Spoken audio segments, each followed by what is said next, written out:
going to hey AP fan all purpose fan high speed fan hi ka repair door ani hang fan hi a coil hi aluminum winding ani a rei bera tharuk huwa hianin a boi chho tan thina a coil aluminum wang hian a connection hi soldering ke tilwa putin an sui zam mai thina chulai chuanin an vira a rei hnuah hianin a thukwa hian carbon na do in siama tulai chu lo kan thina tiang fan ho to lai ai na a connection in zam na hi a chetam na a coil le ro chu kang mai lo ve tuมันปลอมอังหุยนอัสปีที่สร้างความสับสนอามาจูฟันโลตักอันโดนี้ในการเทียนตระงาสุภานี่เอาอย่างเส้นในเองเลยดุมคนสันติโฟล่าเจียจุกตะจุกรีเพย์อนกระตุ้นไปตอนนี้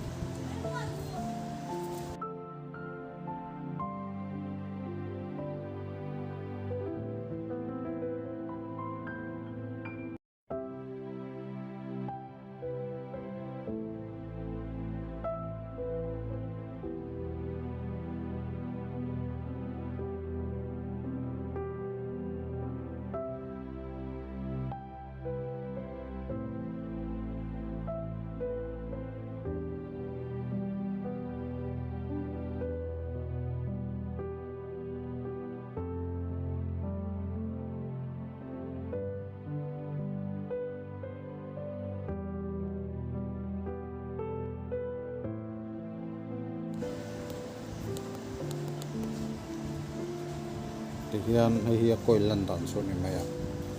uluk tuin tihian zai angaya na hi ti sual tal wai chuan koi pe dang hi a zai chum the ni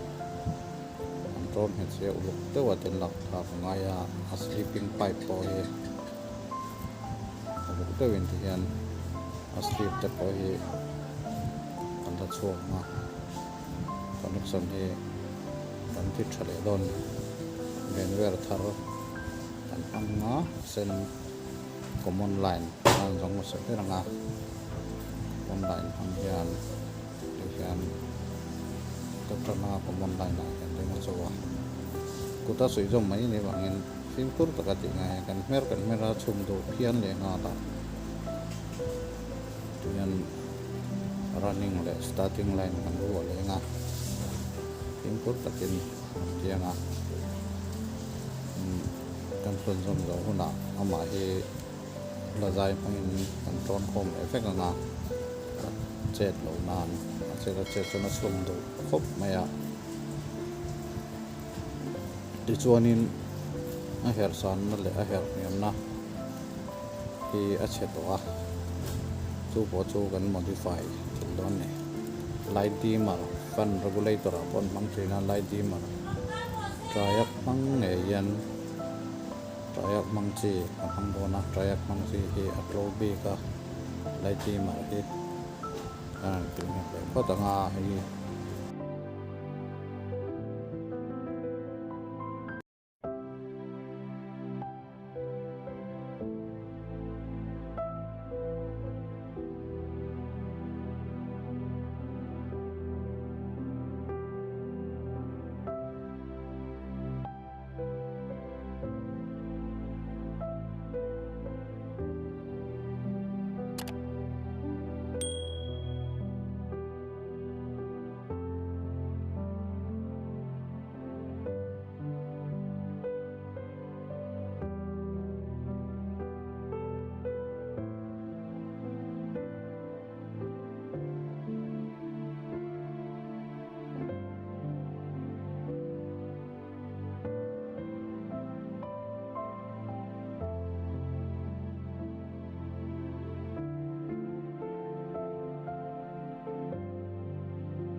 an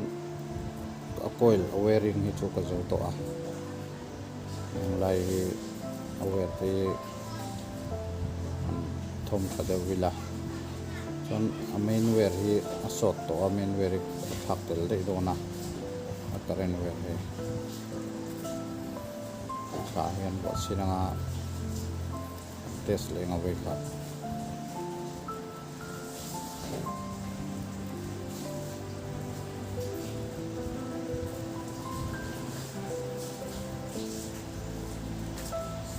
tu khop mai a he chuanin tuna hian me lai di ma tryak mang ti kan wa don ni ati chaknan le ti zoi nan ateng track hun hi atlo bi ka dai a her nan no ki a tu zo ki kan pai thanga le modify anga ya a rek len de te nga ya soldering mangin correct mai do ra ni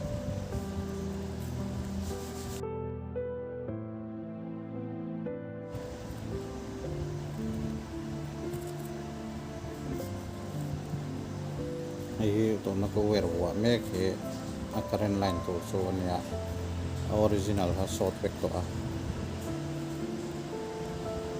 nan wa felanga light mar ko kan fitanga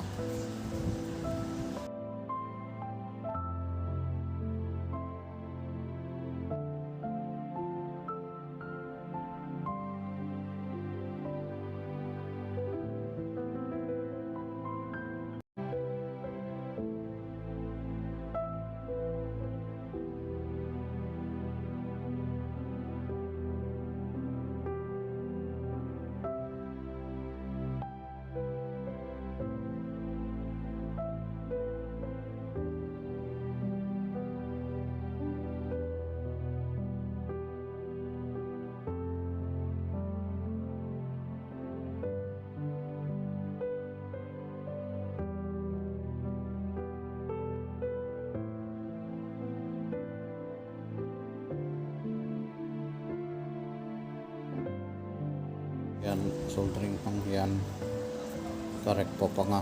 kazay roll nga plastic ni wang hian ina sorzong wang maya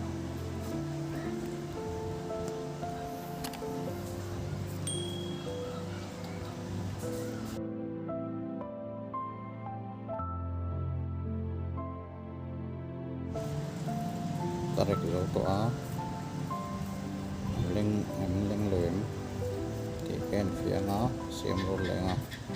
kan ho ro top mai don ni lai ti mar he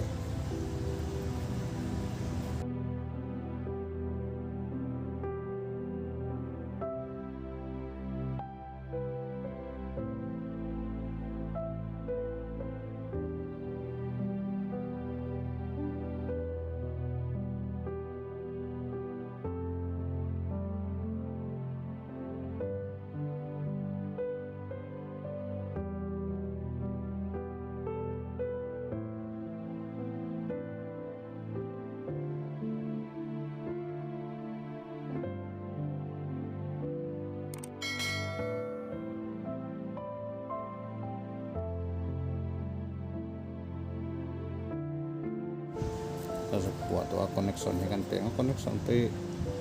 step by step kha ve wa ti hian all sometime no wa mai thei ta so ta te benga nan to ma kanan onanga zoi nan heranga ni her nem deu le chak lo deu nga her san deu le chak deu nga ma ya an epi fan so kan repair so ni ma ya a test na kanan ne nga lo test sinila dengan head chaka niti zong hi tun tuma epi fan ka repairing video garon so thei chu ani e hei zong he ani mai hoina tan